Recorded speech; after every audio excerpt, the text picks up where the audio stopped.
ഇത്രയും വിവരദോഷികളെ ഉൾക്കൊള്ളിച്ചിട്ടുള്ള ഒരു മന്ത്രിസഭ ഈ കേരളത്തിന്റെ ചരിത്രത്തിലില്ല.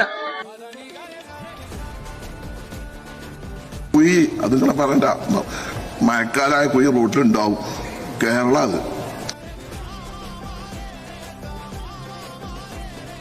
പരീക്ഷയിൽ 2,998,398 പേർ ഉപരിപഠനത്തിന് യോഗ്യത നേടി.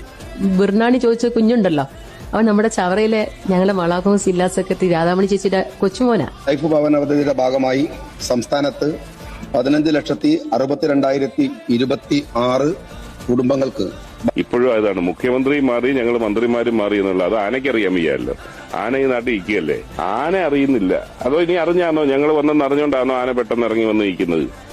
എന്റെ കയ്യിൽ ഒറ്റമൂലിയൊന്നുമില്ല, ഒരാളുടെ കയ്യിലും ഇല്ല. ഇവനെ പോലത്തെ ആളുകള് മന്ത്രിമാരായിരിക്കാൻ യോഗ്യതയുള്ളവരാണോ?